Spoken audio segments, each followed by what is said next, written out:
Muito boa tarde, senhora acadêmica, senhores acadêmicos, senhoras e senhores. Hoje damos início a um novo ciclo, que é um ciclo que já vai se tornando tradicional, que nós temos feito todos os anos com esse título geral, A Memória Reverenciada, onde nós celebramos datas redondas relativas a acadêmicos. É um ciclo que cumpre a nossa função de guardar a memória, de atualizá-la, de mantê-la viva e renovando os ensinamentos que nos vêm do passado, com olhares presentes e uma projeção para o futuro.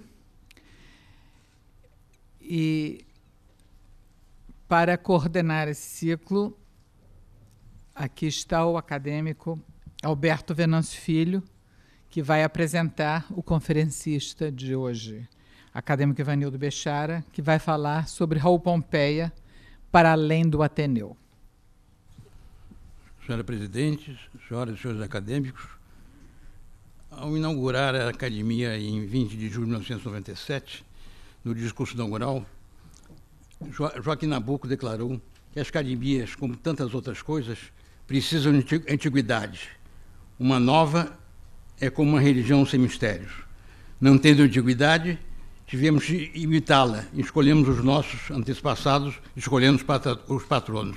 É sobretudo nos patronos da casa, Raul Pompeia, que vai falar o acadêmico Ivanildo Bechara, que dispensa considerações, conhecido todos nós pela sua obra de biologia, de trabalho literário e, sobretudo, agora, hoje em dia, na defesa do acordo ortográfico.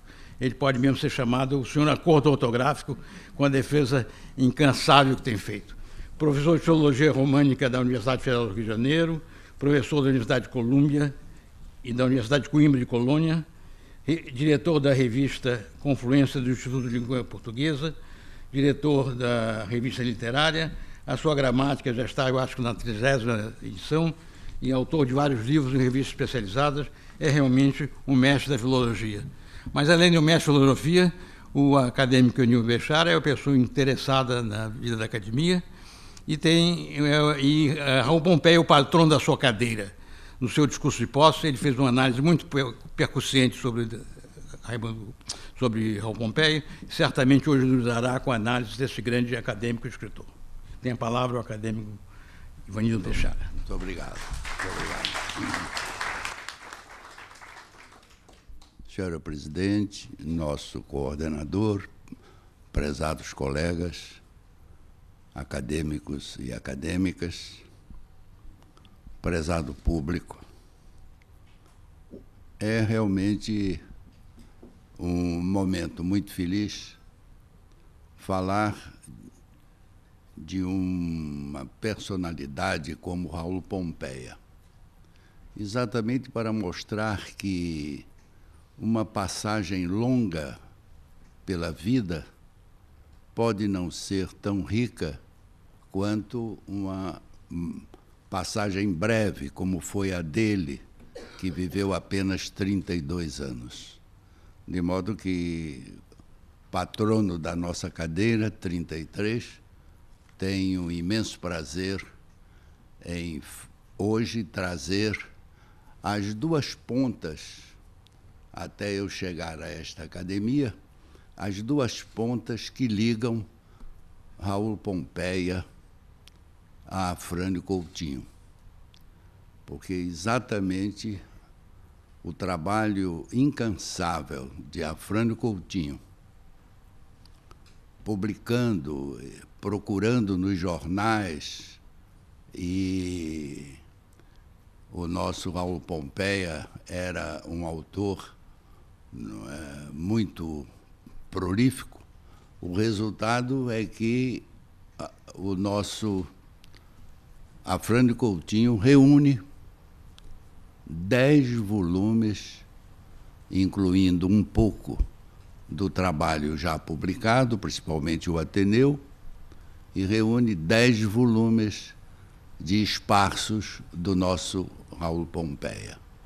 De modo que é interessante que nesta data em que estamos comemorando o Sesc centenário de nascimento de Raul Pompeia, não é? Os 150 anos de morte, de vida dele, não é? De nascimento, nós possamos reunir essas duas pontas, a do talento de Raul Pompeia e o magistério admirável de Afrânio Coutinho.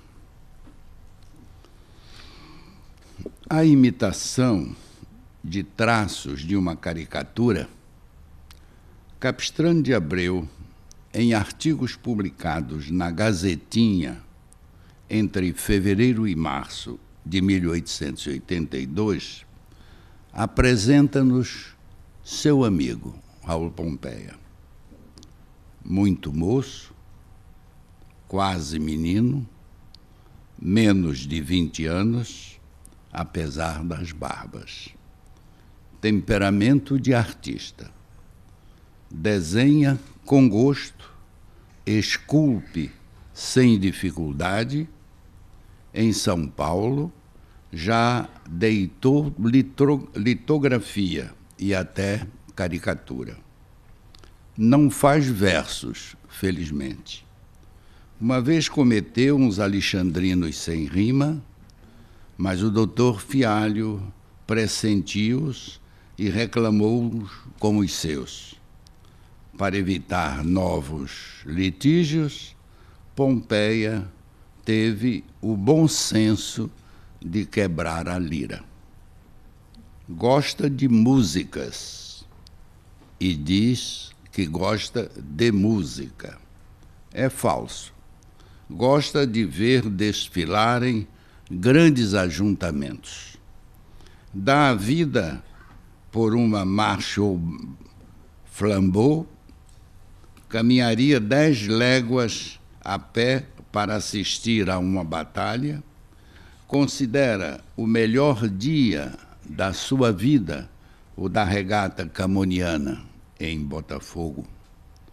Voltou de São Paulo este ano, não sei sob que pretexto, mas com o fim exclusivo de assistir ao centenário de Pombal.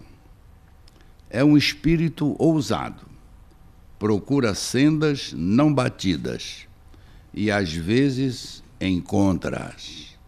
Não tem medo de solidão, vai só e tem certeza de chegar. A sua frase ainda é um pouco amorfa, mas já tem um colorido peculiar. Seu vocabulário compõe-se de termos corretos e é extenso. A imagem é sóbria e original. No período já se sente o adejo do pinto que vai deixar o ninho e afrontar o espaço. É uma vontade persistente, continua Capistrano de Abreu. Aprendeu litografia sem mestre, empregando no primeiro trabalho menos horas que Comte em meditar a lei dos 3 estados. Aos 18 anos, escreveu um romance, imprimiu-o sem que ninguém o soubesse e sem que ninguém o auxiliasse, com as economias feitas em passagens de bonde e no argent de poche. Seus companheiros de casa em São Paulo falavam com espanto do modo por que estudou quando se aproximavam os exames. Perguntem a Raimundo Correia, que foi colega dele na Faculdade de Direito de São Paulo. A sua persistência é em parte herdada e em parte adquirida. Seu pai é homem de uma energia extraordinária.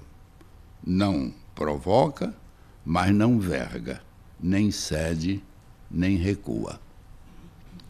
Demais, desde o princípio, Raul teve de lutar contra professores e examinadores. Um destes teimou em não lhe dar distinção, não sei mais em que preparatório. Pompeia teimou em obtê-la e obteve-a. É verdade que fez o exame 4 vezes. A sua tragédia do Amazonas é o romance de que falei antes, não é? É um esforço audacioso. O autor não é nortista, nunca foi ao norte. É provável mesmo que nunca tenha lido Viagem ao Norte. Entretanto, com a Geografia de Abreu e com o Atlas de Cândido Mendes, meteu mãos à obra e levou a bom termo. Notem bem este título, Tragédia. O talento de Pompeia é ultra-trágico. Transpôs esse passo o nosso Pompeia, diz ele no prólogo da tragédia: encetar uma publicação é, de alguma sorte, comprometer-se a terminá-la, pois ele encetou a tarefa de dar-nos um bom romancista. É indispensável que a arremate. Em minha opinião, Aloísio Azevedo e Raul Pompeia serão os dois maiores romancistas da nova geração. Ambos têm muitos pontos de contacto e as suas obras, nos detalhes, hão de, por vezes, talvez frequentemente, de coincidir. Mas Pompeia é e ficará sempre um pouco menino. Aloísio foi e será sempre um homem. Portanto, ao passo que este se atirará ao romance social e propagandista, aquele abicará ao romance estético e parnasiano. Aí termina a impressão e o prognóstico que dele, Raul Pompeia, fazia o seu amigo Capistrano de Abreu. Raul Dávila Pompeia nasceu a 12 de abril de 1863, por isso estamos comemorando o seu sesquicentenário, em Jacuecanga, município de Angra dos Reis, no Rio de Janeiro. Oriundo de família abastada. Aos 10 anos, mudou-se para a capital, que, à época do Segundo Reinado, continuava a progredir e a enriquecer-se sob a influência modernizadora dos ares europeus, especialmente no campo da cultura e arte francesas. O início da instrução sistematizada do jovem Raul se dá aos 10 anos, quando se matricula no Colégio Abílio, um dos mais conceituados estabelecimentos de ensino da capital, sob a competente direção do barão de Macaúbas, Abílio César Borges. Completa os estudos de humanidades no Colégio Pedro II. Em ambos os estabelecimentos, ensaiou seus dotes de escritor e artista plástico.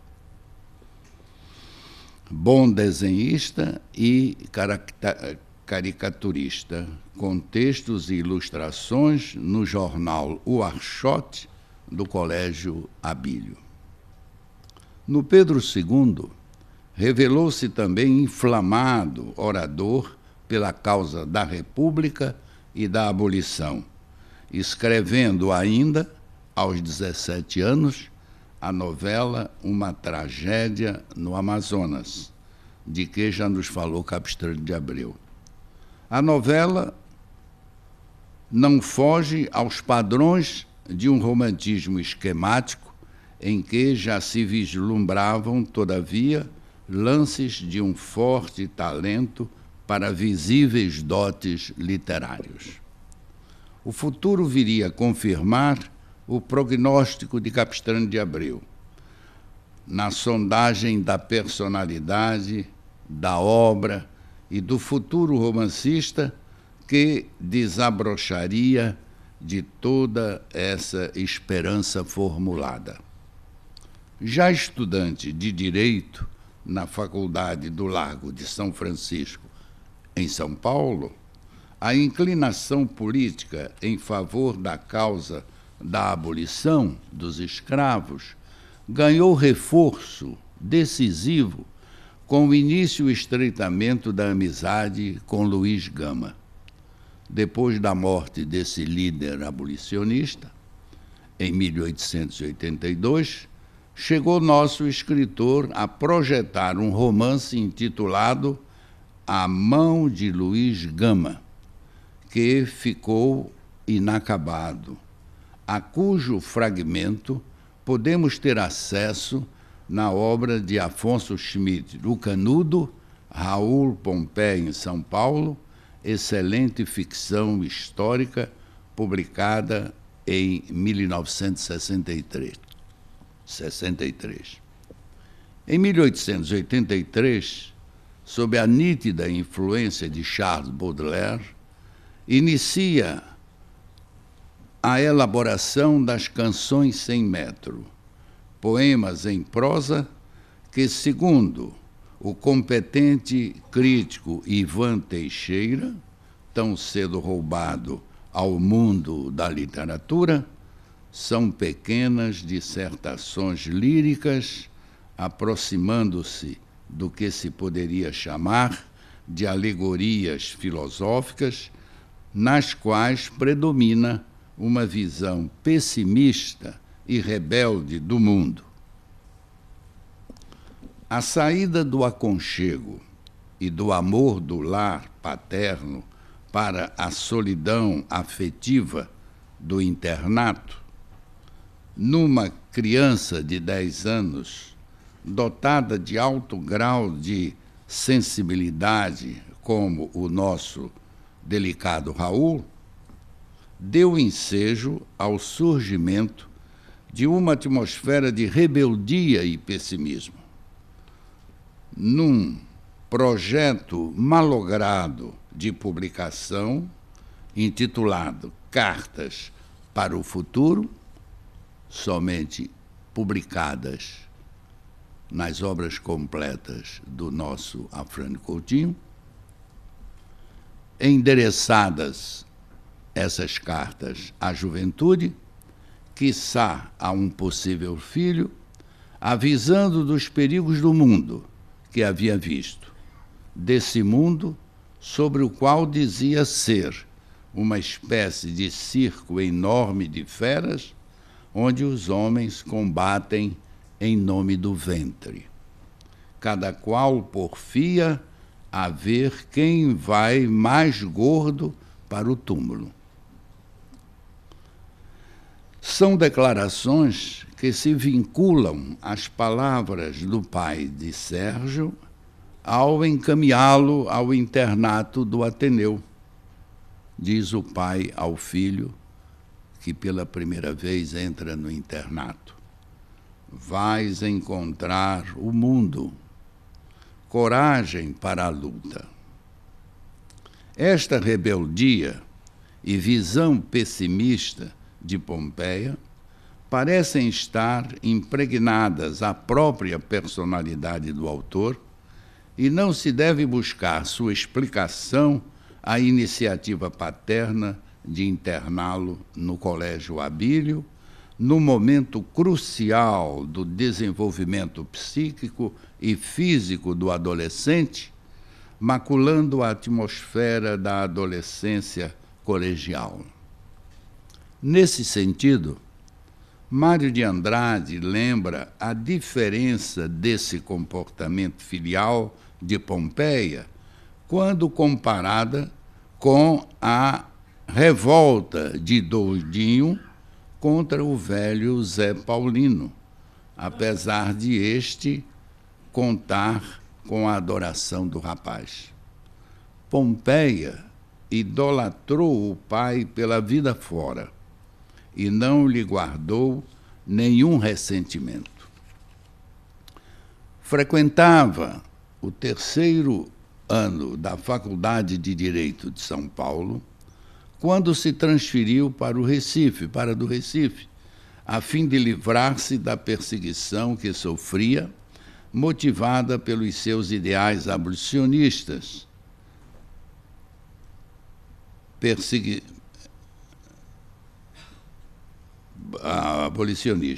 Retornou ao Rio no ano seguinte para trabalhar com o pai num escritório de advocacia.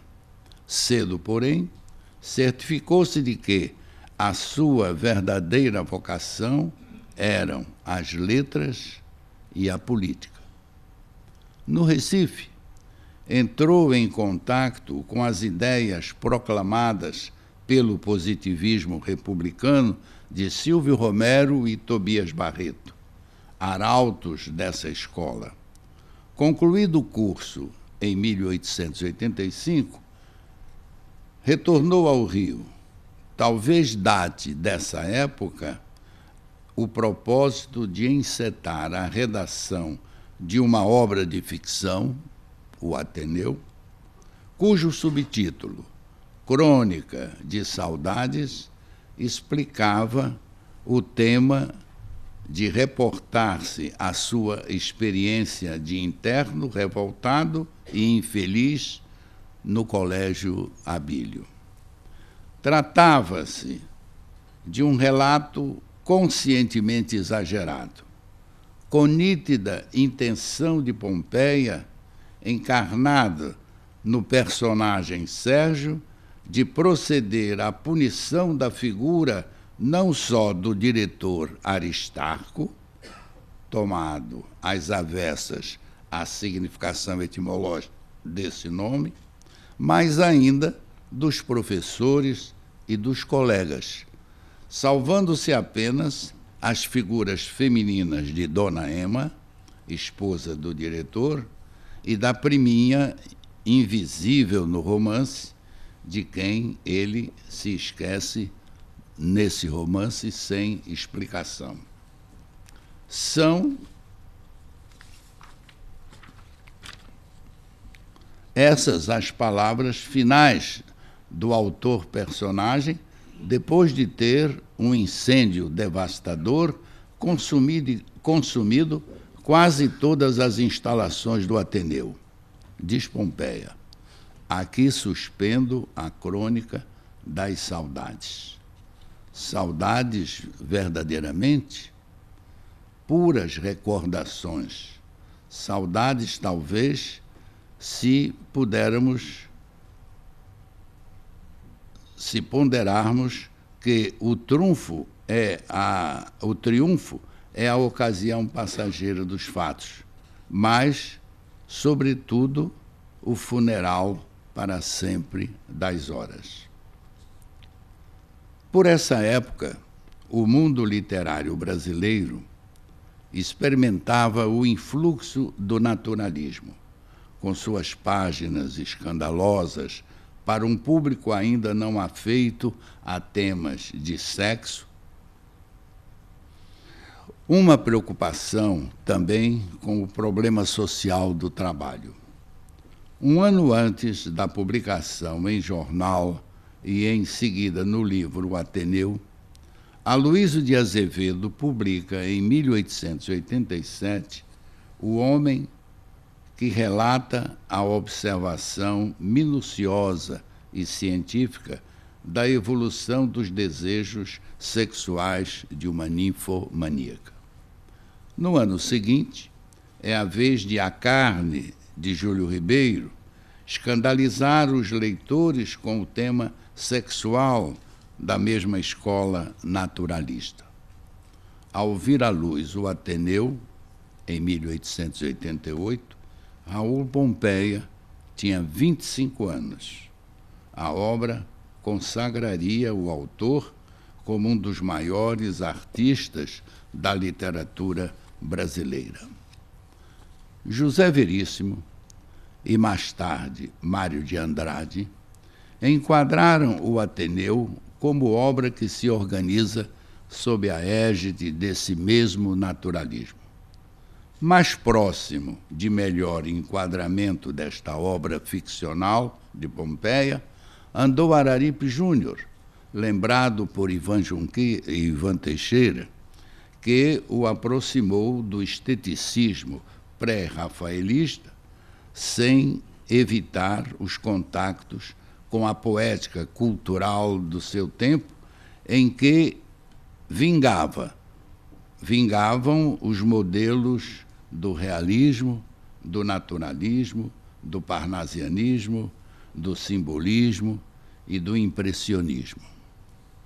Artista vigoroso, estaria atento a tais manifestações desse amplo horizonte estético, sem se deixar filiar a tais manifestações desse amplo horizonte.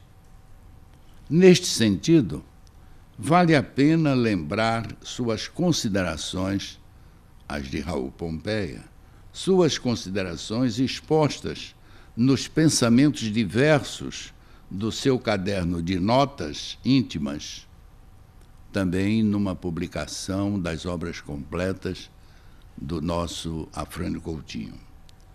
Gênero Congur, gênero Stendhal? Pergunta Raul Pompeia. Nenhuma coisa, nem outra. O estilo gradua-se proporcionalmente ao tema.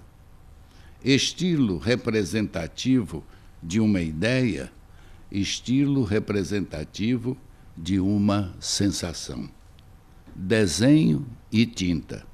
Ou, variando a metáfora, impossível fazer de um monocórdio uma orquestra. Com fina acuidade, critica Afrânio Coutinho essa aproximação estética. Aliás, com essa acuidade, afirma Afrânio Coutinho, reforçando essa aproximação estética. Por tudo isto, diz Afrânio, a escrita artística, a preocupação psicológica, a análise interior, o uso da memória, a marca simbólica, Raul Pompeia é hoje considerado como o iniciador da ficção impressionista na literatura brasileira. Preocupado em imprimir no seu romance o brilho do estilo trabalhado e a eloquência da écriture artiste dos Congur, Raul Pompeia ensejou que a posteridade o reconhecesse como autor de um só livro, o Ateneu, uma obra-prima. Todavia, foi intensíssima sua atividade literária e jornalística, tanto no campo da ficção, da crônica, da crítica literária, quanto dos temas políticos. Há ao lado do Ateneu, uma prodigiosa presença do talento e das ideias de um dos mais operosos escritores brasileiros do seu tempo, além de sua atividade como caricaturista e desenhista. Revela-nos Valentim Magalhães, em artigo publicado em 1882, que havia no escritório da Gazetinha, entre os tipos da sua galeria, uma caricatura do poeta Calino Guedes, feita por Pompeia, que qualquer dos caricaturistas mais afortunados da época assinaria satisfeito. O esforço inicial para que leitores e críticos especializados pudessem conhecer em maior extensão a obra desse notável escritor se deve a Eloy Pontes, a quem a família de Pompeia confiou seu arquivo integrado por manuscritos, desenhos e caricaturas, livros de anotações e demais subsídios biobibliográficos, depois incorporados ao Museu da OLAC, isto é, da Oficina Literária Afrânio Coutinho. Pompeia, apesar de sua rápida trajetória existencial, pois só viveu, como disse, 32 anos, foi de rara fecundidade.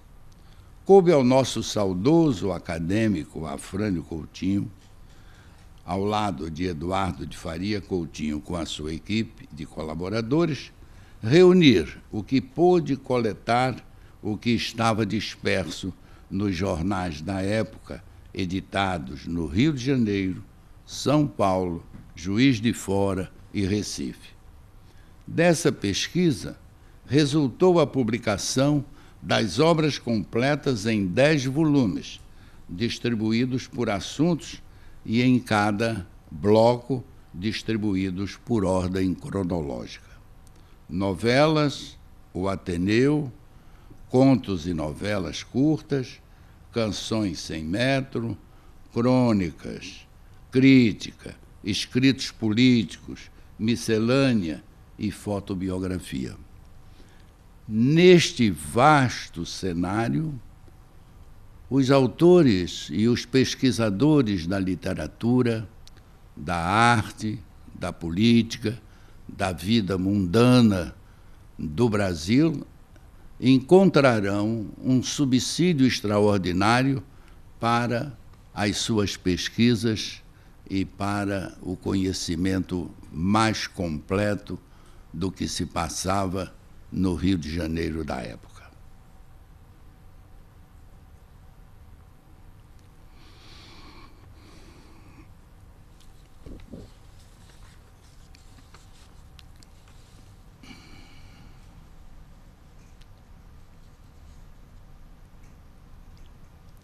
No dizer de Eduardo Portela, em cujo exercício à frente do Ministério da Educação e Cultura, Afrânio Coutinho encontrou apoio para a publicação das obras completas do nosso Raul Pompeia, segundo Portela, Afrânio Coutinho transformou Raul Pompeia, de autor de um livro, O Ateneu, no autor de uma obra. A publicação das obras completas ampliou e diversificou os horizontes de pesquisa de um dos mais eminentes escritores brasileiros e transpõe os méritos do nosso Raul Pompeia para além de O Ateneu. Muito obrigado.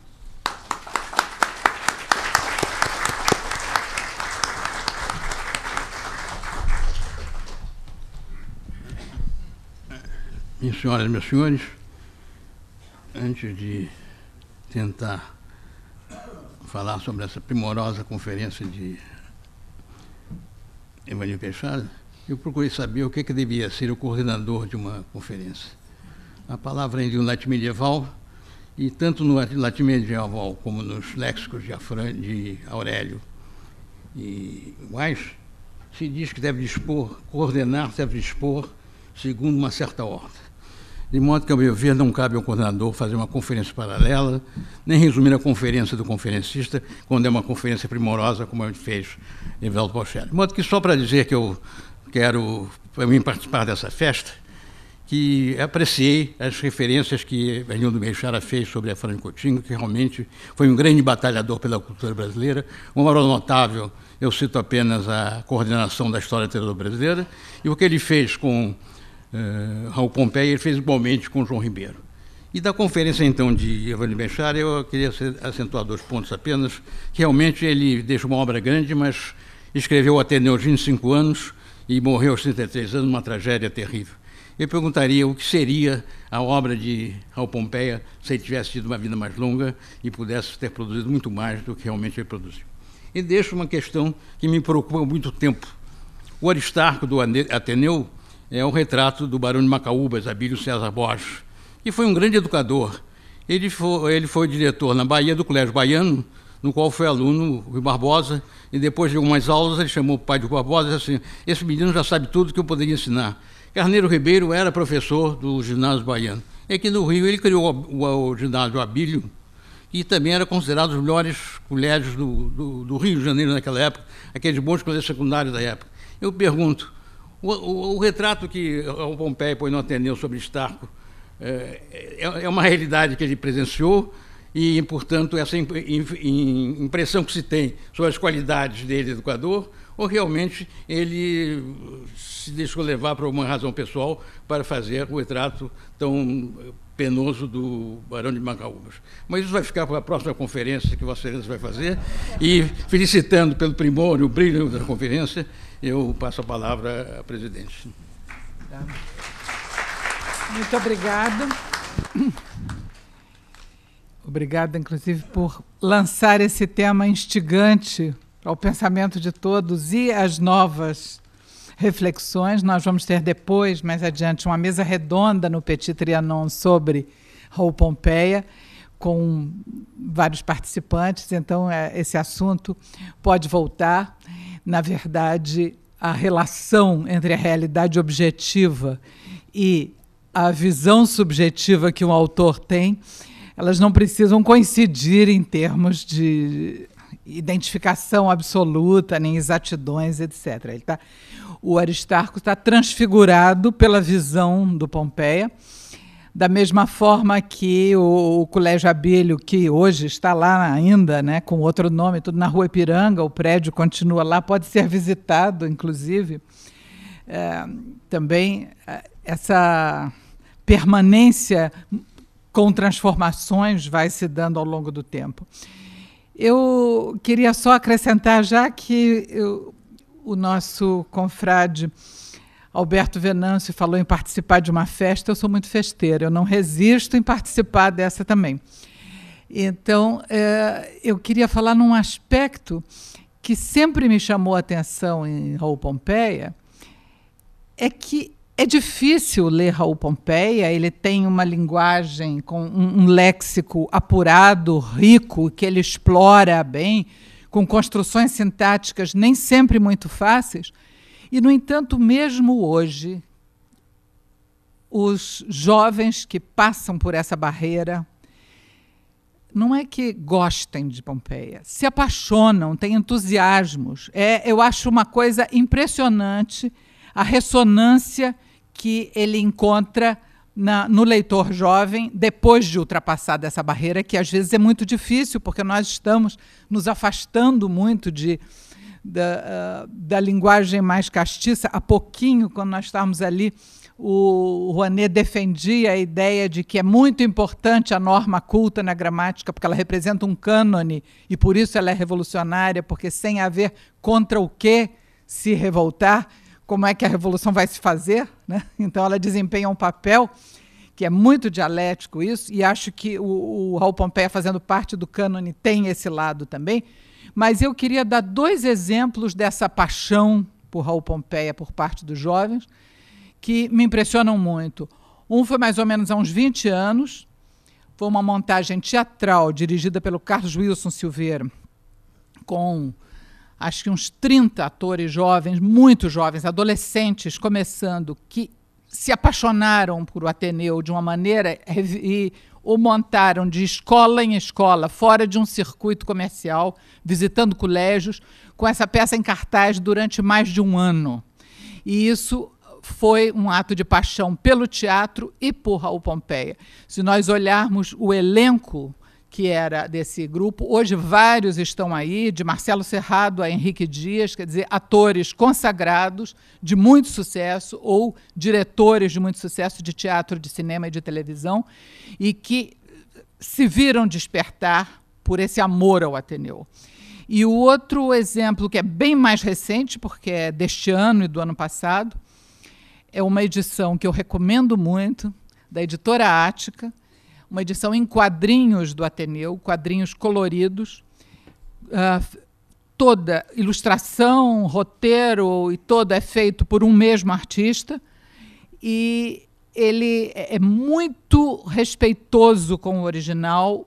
O que está dentro dos balõezinhos, os diálogos todos, são palavras do Pompeia, que ele vai pensando do livro, e é um trabalho de amor e muito interessante, e que chega aos adolescentes hoje com muita força, em outra linguagem, que não é mais a do romance, como a do teatro não era do romance, mas mantém viva e atesta essa capacidade de Raul Pompeia de tocar na fibra profunda do jovem, apesar da passagem do tempo.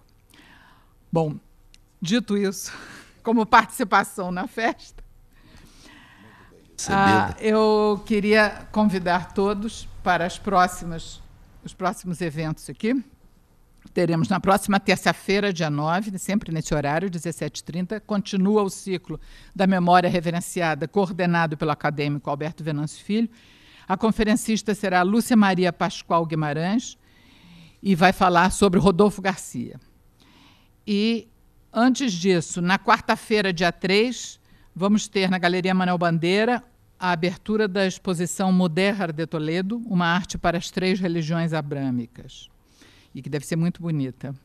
Dia 4 de julho, quinta-feira, o programa de música de câmara na BL, às 18 horas, trará Odete Dias na flauta, que é uma consagração, é a grande alma da flauta brasileira hoje, até hoje. Maria Helena de Andrade no piano e a participação especial de Andréia Dias também na flauta. Estão todos convidados e até lá. Muito obrigada. Está encerrada a sessão.